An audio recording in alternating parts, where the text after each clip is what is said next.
বন্ধুরা আজকে তোমাদেরকে দেখাবো এই যে কুলের গাছটা অনেকটা আউড়ে গেছে। তো এই কুলের গাছ তোমরা টবে কিভাবে লাগাবে। দেখো আমার কাছে একটা টব রয়েছে, এটা মোটামুটি প্রায় কুলের গাছের সমানই টবটা। তো এত বড় একটা টব নেবে, মোটামুটি এটা 10-12 ইঞ্চি টব হবে।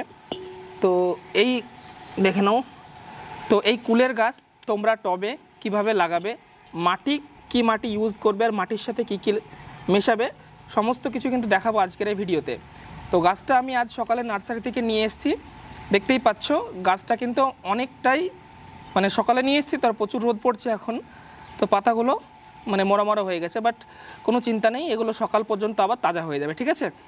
তো চলো গাছ আমি সাইডে করে দিচ্ছি। তো এখন হচ্ছে মাটি, দেখো এই টবের জন্য আমি মাটি মোটামুটি এতটা ভরে নিয়েছি, বেশি বেশি অর্ধেক আমি মাটি নিয়েছি। এবারে মাটির সাথে কি কি মিক্স করব আমি একটু দেখিয়ে দিচ্ছি, জাস্ট আইডিয়া মতো।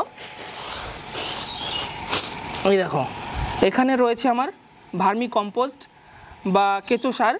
তো এটা আমি আইডিয়া মতো দিয়ে দিচ্ছি, জাস্ট যতগুলো মাটি আছে তার কম কম অর্ধেক আমি এখানে ভার্মি কম্পোস্ট দিয়ে দেব। এই দেখো, আর বলে দিই মাটি যেটা আমি এখানে ইউজ করেছি নর্মালি মাঠের বা বাগানের যে মাটি হয় সেই মাটি ইউজ করেছি। মাটির সাথে আমি দেখুন ভার্মি কম্পোস্ট দিয়ে দিলাম, এখানে একটা আইডিয়া মতো কম কম অর্ধেক দিয়ে দিলাম, ঠিক আছে, আর কিছু দেবো না। এবার এতে দেবো আমি শিঙের কুচি। এই দেখো এই হচ্ছে শিং কুচি, এগুলো তোমরা লোকাল নার্সারিতে পেয়ে যাবে। শিঙের কুচি এইরকম দেখতে হয় শিঙের কুচি, হ্যাঁ। তো একটা আইডিয়া মতো দিয়ে দিবা, জাস্ট তিন চামচ মতো শিং কুচি দিয়ে দিলাম। তারপরে দেব এইখানে রয়েছে হাড় কুচি বা হাড় গুঁড়োও তোমরা লোকাল নার্সারিতে পেয়ে যাবা, বা চাইলে আমি ডেসক্রিপশনে অ্যামাজনের লিঙ্ক দিয়ে দেবো, সেখান থেকে নিতে পারো। এটাও মোটামুটি 2-3 চামচ মতো দিয়ে দিবা, ঠিক আছে, ব্যাস এতটা। এরপরে দিতে হবে আর একটা জিনিস, সেটা হচ্ছে নিম খোল। এই দেখো এটা হচ্ছে নিম খোল, এটা মোটামুটি অল্প দিবা, এটা 1 চামচ মতো দিলেই হবে, 1 থেকে 2 চামচ ম্যাক্সিমাম, ব্যাস। নিম খোল দিলে কি হয়, মাটিতে কোনো রকমের ফাঙ্গি টাঙ্গি লাগে না। এইগুলো দেওয়ার পরে এর সাথে আর একটা জিনিস আমাদেরকে মিক্স করতে হবে, সেটা হচ্ছে এপসম সল্ট। এই দেখো আমাদেরকে এটা দিতে হবে এপসম সল্ট, ঠিক আছে। তো যখন গাছ লাগাবে অবশ্যই 1 চামচ মতো দিয়ে দিবে, একটা টবের জন্য 1 চামচ যথেষ্ট, এতটা, ওকে। এবার এটাকে একদম প্রপারলি ভালোভাবে মিক্স করতে হবে ক্লিয়ারলি, এবং এই গাছটা লাগানোর পর মোটামুটি 1 মাস মতো এটাতে আর কোনো রকমের কোনো খাবার দেওয়া লাগবে না, কারণ আমরা মাটির সাথে অলরেডি মিশিয়ে দিলাম। এটাতে যা যা খাবার আছে গাছের 1 মাস কিন্তু এতেই হয়ে যাবে কাজ। তারপরে 1 মাস পর থেকে আমরা নর্মালি যেরকম ভার্মি কম্পোস্ট দিতে পারি বা গোবর সার দিতে পারি সেগুলো আমরা ইউজ করব। তো দেখো আমার কিন্তু এখানে প্রপার মিক্স করা হয়ে গেল, ঠিক আছে, ব্যাস।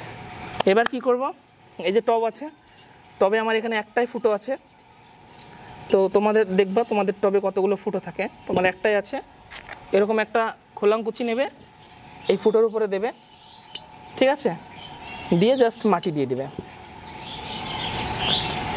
দেখো, এবং মাপটা করে নেবে, গাছ যেন খুব তলে পড়ে না যায় সেইভাবে মাটি লোড করবে। তারপরে গাছটা দিতে হবে এবং মাটিটা একটু চেপে চেপে দিতে হবে,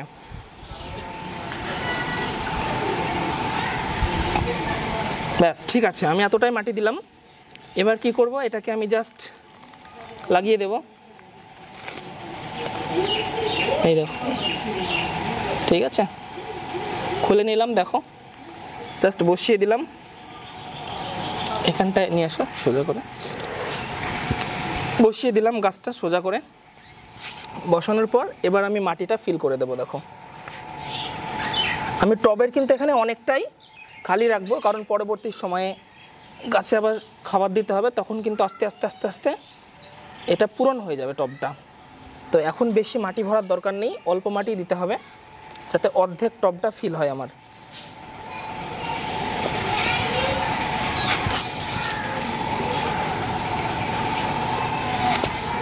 ব্যাস দেখো আমার গাছের যে মাটি ছিল সেটা এখানে ঢাকা হয়ে গেলেই হয়ে যাবে। এবং এটা কিন্তু ভালোভাবে চেপে চেপে টাইট করতে হবে, মাটি ঢিল থাকলে কিন্তু হবে না।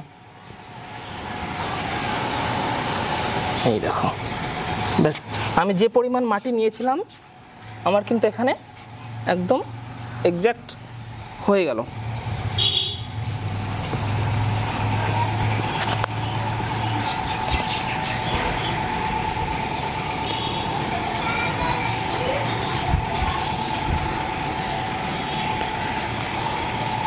তো আমার এখানে কমপ্লিট হয়ে গেল গাছ রোপণ করা। এবার হচ্ছে এটাতে আমি জল দেব। আপাতত আমি পুরো টব লোড করে জল দেব যতক্ষণ না টবের নিচ দিয়ে জলটা বেরোচ্ছে, ঠিক আছে? পুরো জল দিয়ে এটা ফিল করে নেব। তো আমি এটাতে এখন জল দিয়ে দিচ্ছি। দেখো টবটা লোড করে দিলাম, কিছুক্ষণ পরে জলটা চুষে নেবে, তখন আবারও একটু লোড করে দেব। দেওয়ার পর মোটামুটি 1-2 দিন একটু কম কম করে জল দিতে হবে, আর 1-2 দিন এটাকে একটু ছায়াতে রাখতে হবে, যাতে সরাসরি মানে রোদে যাতে না থাকে, তাহলে কিন্তু গাছটা মরে যাবে, ঠিক আছে? এমনিতে আউড়ে গেছে, তো এখন আমরা এটাকে একটা ছায়া জায়গাতে রেখে দেবো। দেন তোমাদেরকে এটা 2 দিন পর দেখাবো যে এটার কেমন কি রেজাল্ট হলো, গাছটা কি এখন যে অবস্থা 2 দিন পর এর কেমন থাকছে সেটা তোমাদেরকে দেখাবো। তো বন্ধুরা ফিরে এলাম ঠিক 2 দিন পর। দেখতেই পাচ্ছ আমার গাছের 2 দিন পরের অবস্থা, একদম গাছটা সতেজ হয়ে গেছে এবং 2-1টা ছোট ছোট কুশিও কিন্তু বেরিয়ে গেছে। তো তোমাদের গাছ যে অবস্থায় তোমরা আনো না কেন নার্সারি থেকে, আমি যেভাবে বললাম গাছ লাগানোর পর ঠিকমতো জল দেবে এবং গাছটা 1-2 দিন একটু ছায়াতে রাখবে, তাহলে গাছটা তোমার মরবে না।